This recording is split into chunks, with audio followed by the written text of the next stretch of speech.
Quando você busca por um sonho e você precisa de algumas inspirações, você procura por pessoas. Hoje a gente tem um convidado aqui que pode servir de inspiração para você.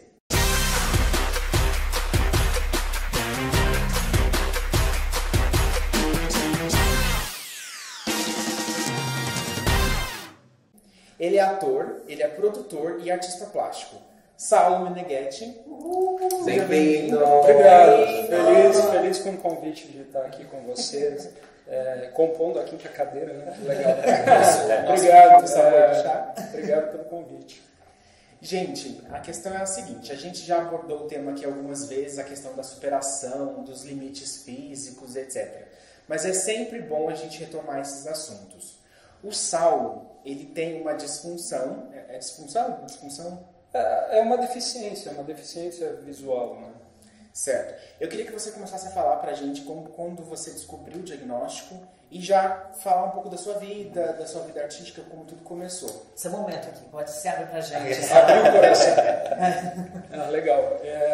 Essa doença, essa deficiência visual que é chamada ceratocone, muita gente considera ela uma doença rara. Eu acredito que não, e eu participo de uma luta aí para que ela seja reconhecida como deficiência visual. A gente entrou com um abaixo-assinado, conseguimos 20 mil assinaturas para levar para o Senado, para que seja aprovado isso, e com isso as pessoas tenham acesso à informação e muita gente tem acesso a tratamento, porque não existe tratamento para a doença no sistema público. Então muita gente não tem condição de pagar uma consulta, de seguir com o tratamento, comprar uma lente de contato e tal. É uma realidade muito triste, então a gente começou essa corrente aí das assinaturas e estamos nessa luta ainda. E a respeito disso, de ser uma doença rara, se a gente pesquisar nos principais veículos de informações, que é o Ministério da Saúde, o CONITEC e a Federação dos Oftalmologistas, há muita disparidade de informação. Um informa que uma a cada 2.000 pessoas tem ceratocone, outro informa que uma a cada 20 mil pessoas. Então a gente não tem informação nenhuma a respeito da doença, era uma doença que ninguém comentava. Agora começou a se falar a respeito, então eu fico feliz até de estar envolvido nisso. E quando eu fui diagnosticado, eu era muito novo, eu tinha 13 anos de idade.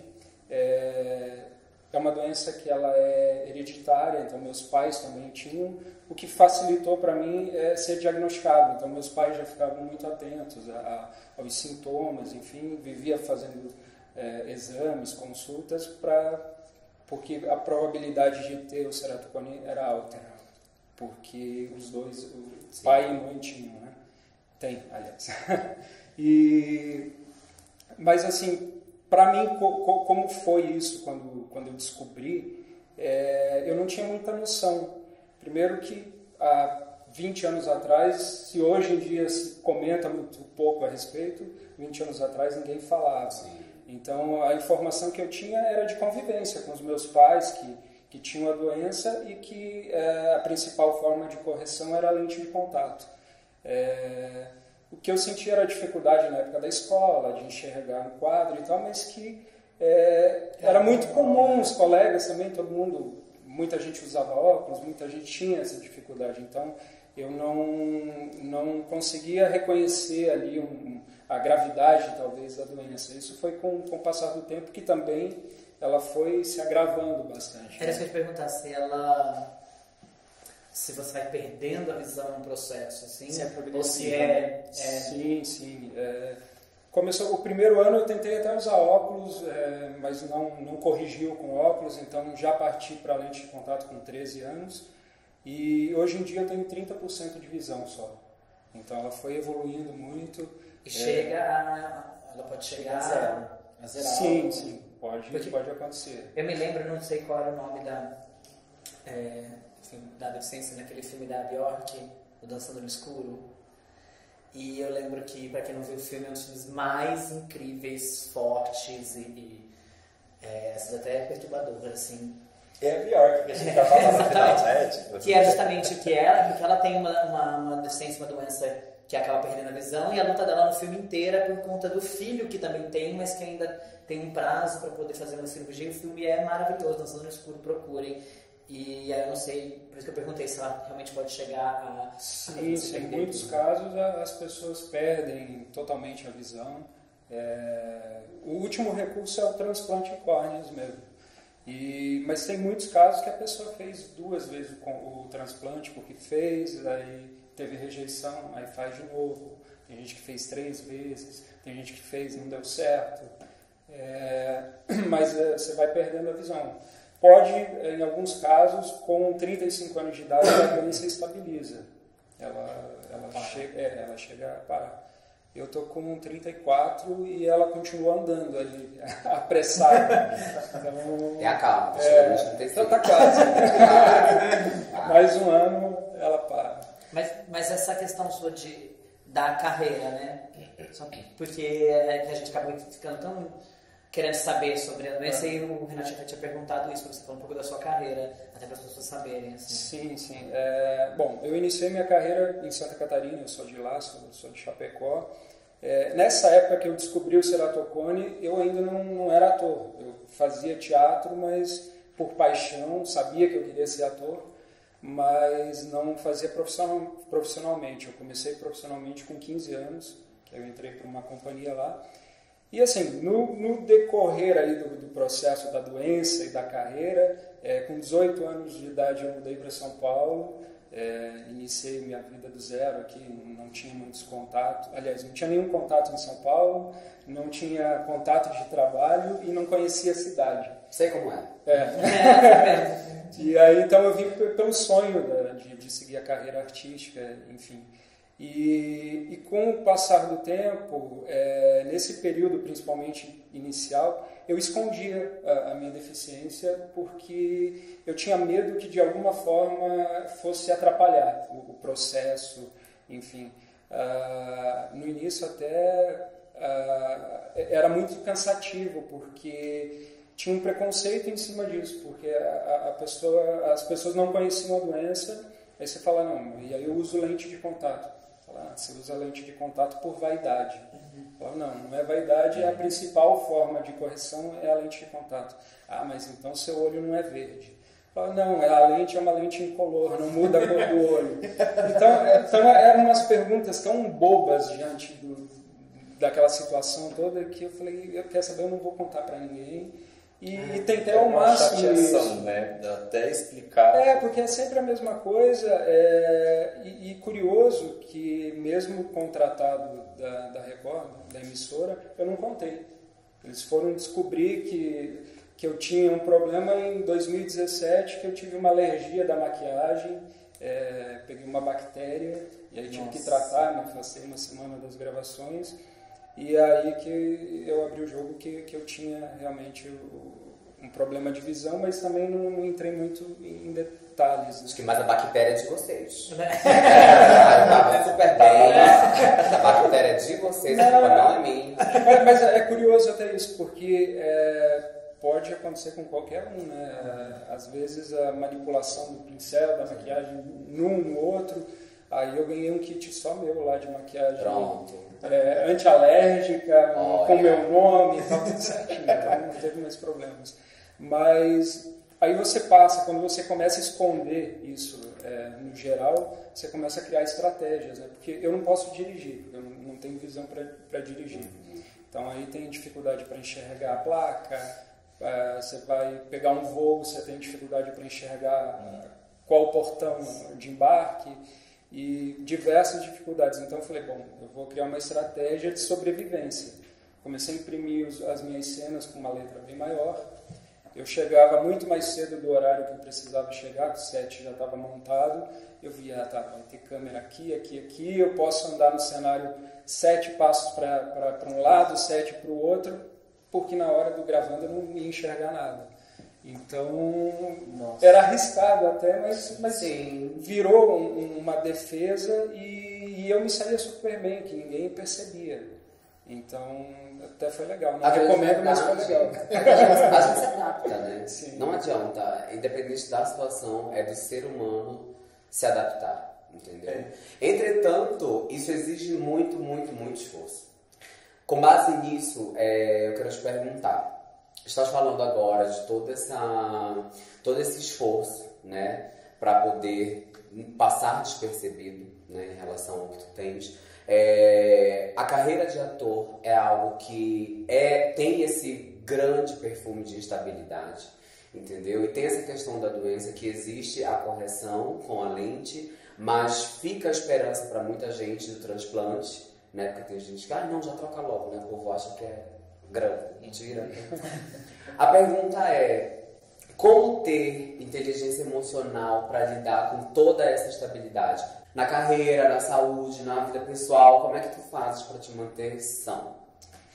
É um processo que envolve muita coisa, envolve até, acho, a questão de autoestima, de ser, às vezes, eu falo por mim, né? Eu estou num processo agora que eu fui indicado para tentar um transplante de córneas porque eu tive uma úlcera no olho esquerdo que piorou muito a minha situação.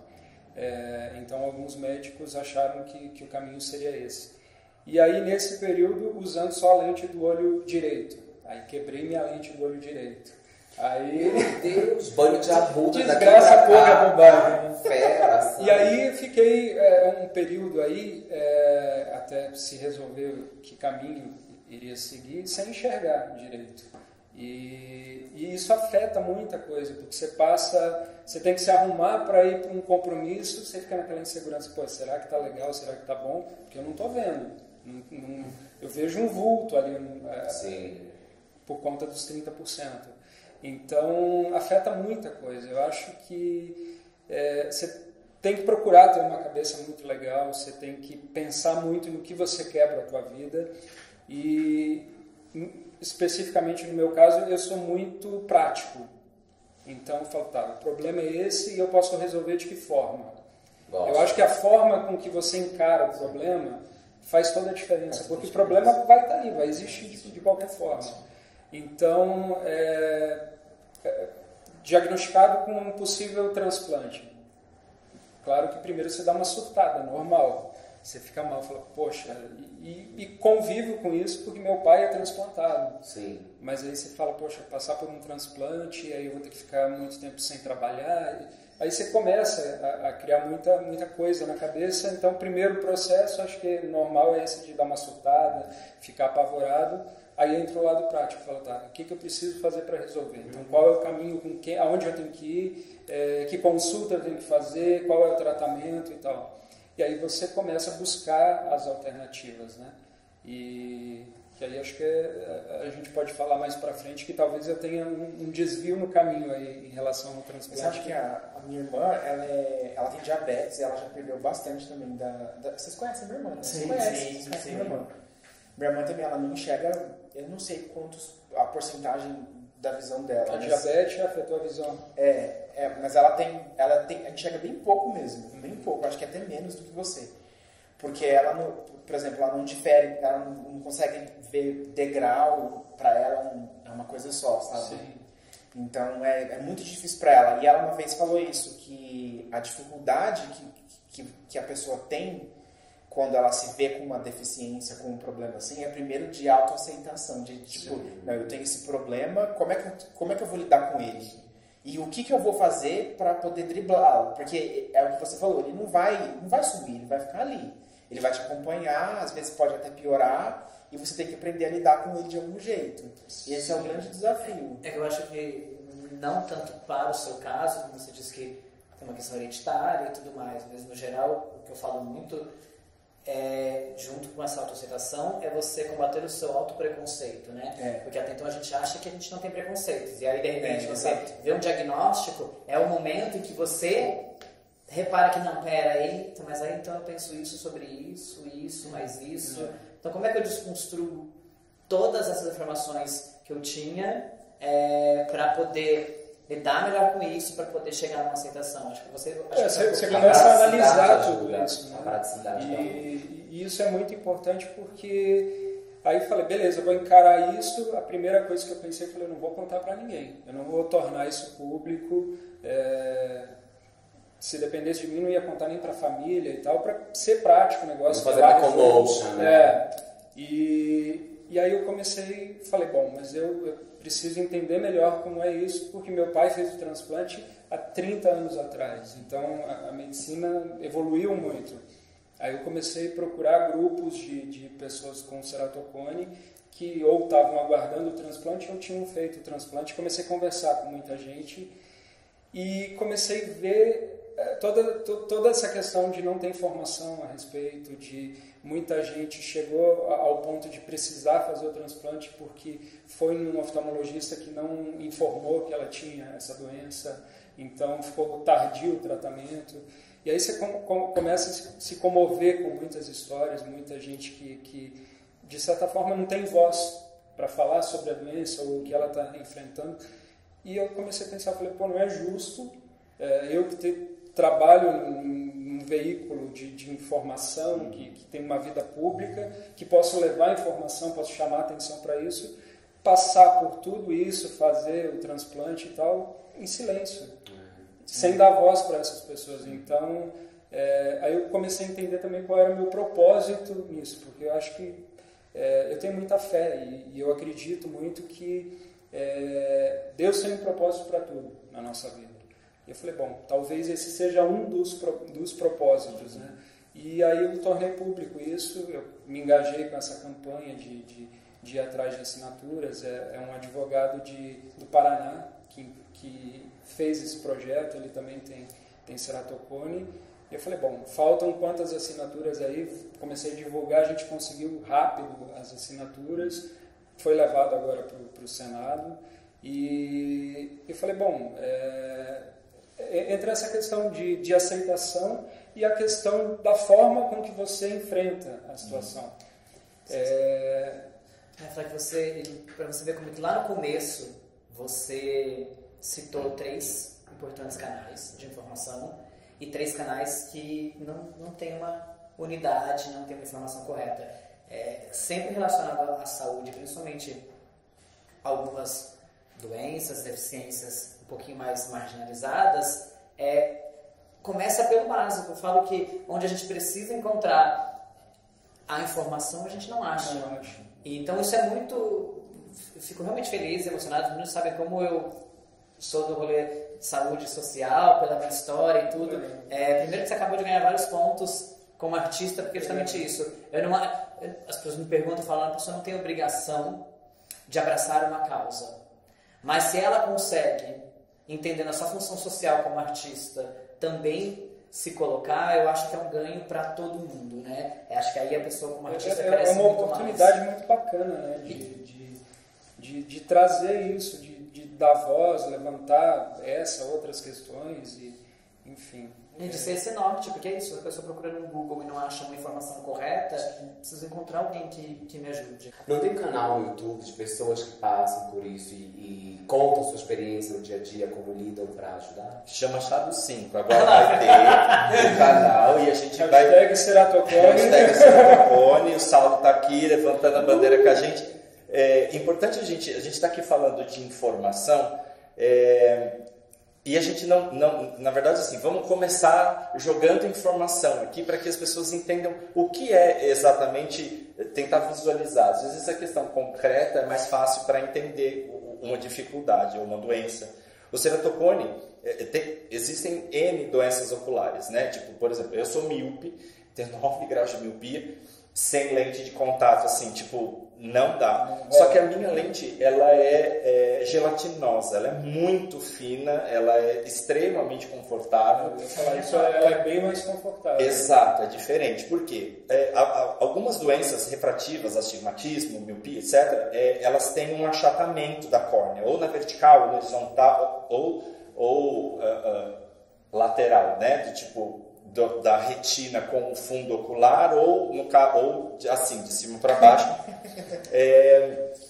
E aí tem N correções. O ceratocone, ele é um afinamento da córnea, né? Forma um cone. Forma um cone, exatamente. Daí vem o nome especificamente. Ela vai formando um cone na direção da retina. E as pessoas que têm o ceratocone, que é uma doença ocular não inflamatória, ela é hereditária realmente, a correção pela lente de contato é uma lente rígida, bem rígida. Bem por isso, desconfortável. muito desconfortável. Uma tampa de panela. Panela de pressão. Tipo Pronto. isso. Por Às isso vezes que ela aperta, gruda, sai fora do lugar e gruda. E aí você ou quebra, como a sua quebrou. quebra, cai na pia, você perde leite, é uma loucura. Eu já perdi algumas, mas a minha é muito mais barata, assim, não, eu compro de montes, assim, tipo, então, não se compara com outras doenças, né? E realmente ela pode levar à cegueira completa, assim como catarata e algumas doenças oculares. Com isto posto, participem, senão vai ficar só eu falando. Não, pode ir, cara, mas tá indo muito bem, tá bem legal. Tá maravilhosa. Esse telecurso. É bom explicar, porque a gente começou a falar ceratocone, ceratocone, eu fico chocado. E aí tem a outra questão, é justamente sobre os transplantes, né? Não só, claro que a gente está falando especificamente do transplante de córnea, né? Mas transplante de uma forma geral de órgãos, no Brasil ele tem assim, é muito complicado. Primeiro porque ele é feito pelo SUS, né? É pelo Sistema Único de Saúde, que, como o Bola disse, não é absolutamente integrativo na prática. Na teoria é lindo, você lê sobre o SUS é incrível, realmente, é maravilhoso. Mas na prática não funciona desse jeito. E existe hoje acho que, eu não sei se a gente pode falar que é preconceito ou tabu, mas principalmente por parte das famílias dos doadores pode acontecer, é onde está a maior dificuldade, né? Porque as famílias elas acham que tem vários tipos de transplante, gente. Ou uma pessoa que faleceu, ou uma pessoa que teve morte cerebral, né? Ela é diagnosticada com morte, assim, tipo, ela recebe um diagnóstico de que... Parece que é testado 3 vezes, né? 3 vezes. 3 testes para confirmar. É bem rígido e completo para confirmar a morte cerebral. E daí existe um tempo, né? E uma maior gama de órgãos daquela pessoa que pode ser doada. E aí também os vida, vivos, tipo, né? Os que estão vivos. E os que estão vivos, né? Tipo, parte do rim, parte do pulmão, medula. Mas a grande questão é que, justamente pela falta de informação, as famílias elas não aceitam, né? Elas não permitem que a doação aconteça. Por quê? Ou porque, se for no caso de uma pessoa que faleceu, porque pode desfigurar, né, a pessoa, porque as pessoas não aceitam que a morte cerebral aconteceu. Ela acha que a pessoa pode voltar e não pode. Se fechou o diagnóstico, não tem como. Então é importante a gente pensar também, acho que cada um, né, informar, falar sobre as famílias, porque não adianta a gente virar e falar, eu ia falar cagar regra, não adianta a gente falar muito disso, cada um se conscientizar e se colocar no lugar da outra pessoa que necessita de um transplante. Informar a família, falar, olha, eu quero, aconteceu, morri, morte cerebral, não interessa. Dá tudo, não vamos estragar não enterra. Mas era isso que eu ia falar exatamente. Como que a gente começa a trazer esse tema para dentro de casa, né? Eu falo que as pessoas têm uma dificuldade enorme de lidar com mortalidade. E as pessoas não discutem mortalidade, velhice. A gente está, se eu não me engano, acho que a partir desse ano, do ano que vem, o Brasil já ia ter mais idosos. As pessoas não aceitam vulnerabilidade, quiçá... Exatamente. Então, assim, são discussões que, por exemplo, a gente trouxe para cá, a gente fala que o chá existe porque tinha conversas que a gente tinha e a gente queria que mais pessoas participassem dessas conversas, porque a gente precisa falar de muitos assuntos que não são falados. Então, o que eu vejo é, por exemplo, no caso de doação, eu lembro que meu pai sempre falou, por mim, o que der para doar, pode doar. Infelizmente, não foi possível, porque meu pai faleceu dormindo. Então, o tempo de quando foi descobrir tudo, não foi possível doar nada. Eu fui pesquisar várias coisas, porque eu, como soro positivo, falei, putz, não vou poder. E não, já em vários países eu posso doar para outras pessoas que vivem com HIV. Então, né, pelo menos de alguma forma, se for possível ajudar, eu quero. E como a gente acha que isso é distante da nossa realidade. Né? Então é o que eu já vou daqui a pouco já jogar para você até fechar nesse aspecto, porque a minha sensação foi, quando as pessoas que convivem comigo começaram a saber do HIV, mudou muito para todo mundo ao redor. Que as pessoas começam a entender que isso está próximo. Eu tenho amigos, tenho um casal que são grandes amigos do meu irmão, que moram lá nos Estados Unidos também, e a filhinha deles, a Lavínia, tem uma doença rara, autoimune, que não é nem se chegaram a dar nome, e ela precisa de um transplante, né? E de medula. E aí, quando tá próximo, aí a gente fala, pera, mas meu Deus, mas como que é tão difícil? Aí você começa a entender algumas informações, e eu acho que é isso que eu preciso entender. Está próximo de todo mundo, pode acontecer com todo mundo. Sim. Então, assim, por isso que juntar uma conversa em família, entre amigos, e expor esse tipo de situação, olha, eu quero se doar, mas o que você sabe sobre doação? Eu sei sobre isso. Você conhece alguém? Como é que é para doar sangue? Como é que funciona?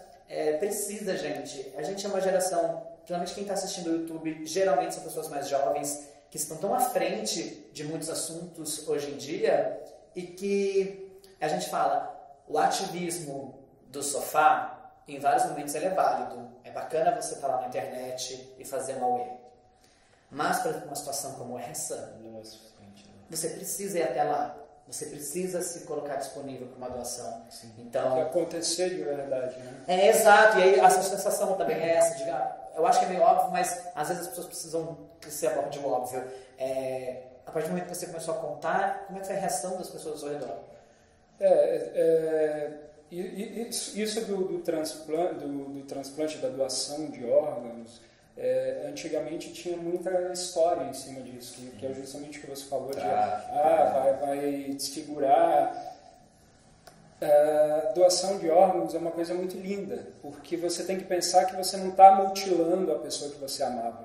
Você está fazendo com que, de alguma forma, ela esteja viva em outra pessoa. A gente não tem contato com quem é o doador nunca, né? Não pode, até por questão de segurança. Mas de você saber que a pessoa que você amava conseguiu salvar a vida de alguém e essa pessoa está super bem graças a ela, isso é muito bonito. As pessoas têm que começar a ver esse lado da história. E a questão é essa. Hoje em dia o que determina realmente é a família do doador. Um exemplo, eu sou doador de órgãos, minha família sabe disso e minha família toda também então todo mundo, não teremos problemas, né? Mas tem muita gente que quer doar e que a família é contra. Então leva informação, conversa com a família, e aí tem casos de que a pessoa não tem uma boa relação com a família ou não tem contato, enfim. Aí você pode entrar com uma medida judicial, deixando tudo certinho. É um assunto que não é fácil, não é. A nossa sociedade não foi preparada para falar de morte, falar de nada disso. Então, mas é importante levar informação, é muito importante esse ato. E tem casos que a pessoa não tem uma boa relação com a família, não tem contato, enfim. Entra com uma medida judicial, deixa tudo certinho, avisado, que quando acontecer você vai ser um doador. Então, tatua. Sim, tem uma galera que faz, gente. Então, sabe que eu tem opções. Então, é muito importante isso. Eu fico me questionando assim, será que é tão importante para mim? Por exemplo, não sei, eu perdi uma pessoa que era da minha responsabilidade, essa pessoa faleceu. Será que é tão importante para mim manter o corpo dessa pessoa intacto até que o corpo se decomponha, sabendo que tem outras pessoas? É que, amiga, não é algo que te ocorre naquele between entre a morte da pessoa e o tempo que ela lidou com isso. Mas eu acho que as pessoas precisam pensar, é a questão que o Rafa falou, a entender que a morte, gente, ela acontece, ela vai vir de qualquer forma. E a vida continua, né? E a vida continua. E aí eu acho que é o ponto de você pensar assim, tá, existem outras pessoas que precisam de ajuda. Entende? Então, acho que é bem essa a questão mesmo, né? De você saber lidar com a morte de uma maneira um pouco mais racional, talvez. E do que você transforma com isso. Por exemplo, a gente tem um momento que a questão da cremação, meu pai foi cremado. Exato. E aí vem para um lugar primeiro. A cerimônia é maravilhosa. É maravilhosa a cerimônia. Tipo, algo foi para um outro ambiente do que aquilo ali. Era um outro lugar que tinha muito mais a ver com meu pai e era um pedido dele. E as pessoas vão assim, mas cremar é caro. Amigo, sabe quanto é você pagar o resto da sua vida o túmulo no cemitério? E essa relação também com o ambiente, com todo o resto, assim, a quantidade de corpos. Quantas vezes você não... Às vezes a gente é novo, a gente não sabe como isso. Eu vejo na família o burburinho da família, do tipo, olha, tem que alguém lá tirar a ossada de fulano. Então, são situações que às vezes a gente fica tão preso numa imagem do que é o enterro, do que é o sepultamento, que a gente não para pensar no resto da vida. E justamente a gente fica preso na nossa dor. E ainda finalizando o que você perguntou aí a respeito das pessoas próximas, né? Se mudou, graças a Deus tem mudado. Eu tenho falado muito a respeito disso e até meus seguidores, eu recebo muito feedback falando assim, nossa, eu tinha uma opinião totalmente contrária e você falando sobre isso, agora eu estou conversando com a minha família e eu quero doar, quero ser um doador. Informação, acho que faz toda a diferença. Eu acho que... Inclusive, parabéns para vocês pelo programa aqui, pelo espaço e pelo conteúdo que vocês levam para tanta gente. A gente vive um momento que é muito precário de informação, né? Então, parabéns mesmo, muito obrigado. Muito legal. Só complementando, eu acho que a gente estava falando sobre praticidade no começo, né? Que é uma coisa que eu também gosto muito. Então, assim, como quebrar os tabus, que a gente tocou ainda agora, que é um dos mais simples aos mais complexos. Gente, joga no Google como lidar com a morte. Ponto. De verdade. Sabe por quê? Existem milhares de vídeos de médicos falando, entendeu? Principalmente tem muita gente surtada também, né?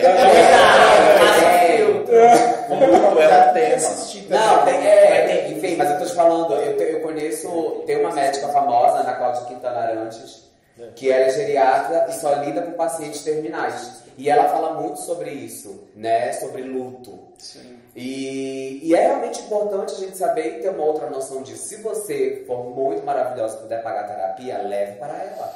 Agora, se não, aporte só numa boa internet, vá lá e digite como lidar com a morte. É interessante ler, saber para ir quebrando tudo isso, entendeu? E fazer tu te abrires, né, para essas situações e que tu pode realmente ajudar os outros. Inclusive, ainda vai ter aqui nessa temporada o tema luto, com a Grazi Gonçalves, que é a viúva do Chorão.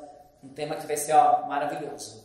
Gente, o programa está acabando. Foi ótimo mesmo, obrigado. Saulo, obrigado por ter vindo. Eu que agradeço o convite. Muito obrigado. Todos os seus contatos estão passando aqui. A gente vai deixar na bio do vídeo. Aqui embaixo.